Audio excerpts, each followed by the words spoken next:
First up, the government voted to allow water companies to pump sewage into rivers. Is that what they did? So whichever way the government voted on this amendment, which was proposed in the House of Lords, would have continued to have been allowed sewage to be pumped into the rivers. The amendment said that water companies should have to demonstrate progressive reduction in the harm that sewage discharge was doing, but it didn't explicitly outlaw it or even kind of say that it should be outlawed at a given point in time.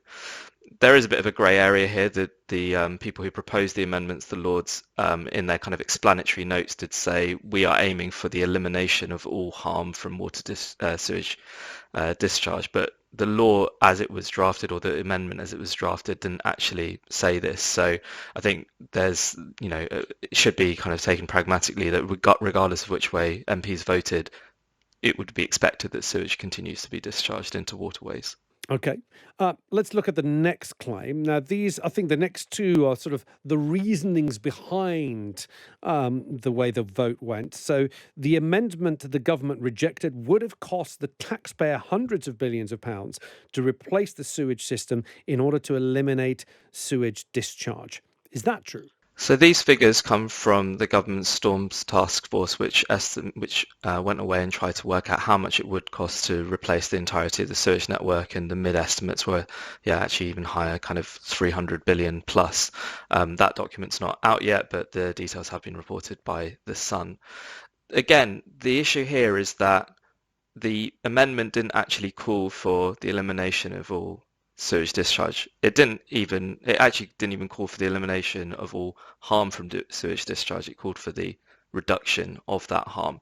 So the government and MPs, in the way they went about sort of defending their vote, suggesting that the amendment would have required this, is slightly disingenuous. And it's quite interesting that the government's now, following the kind of the backlash, has said that it's going to be taking forward its own amendment, which does pretty much the same thing.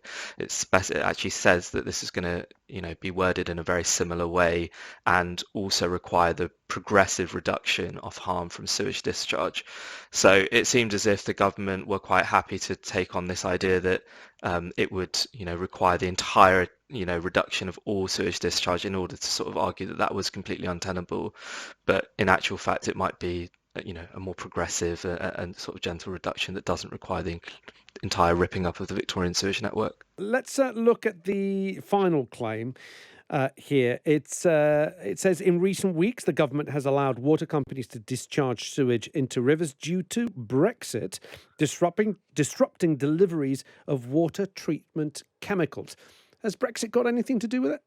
Yeah, so this is pretty fair, to be honest. The government itself says that the UK's new relationship with the EU will impact how the supply of these water treatment chemicals to water companies, and has basically allowed water companies to essentially discharge more sewage than they would normally be allowed to under their existing permits due to this. Now, there are lots of things affecting supplies of all sorts of things at the moment, as we've talked about before, HGV driver shortages, etc., fuel issues over recent weeks as well.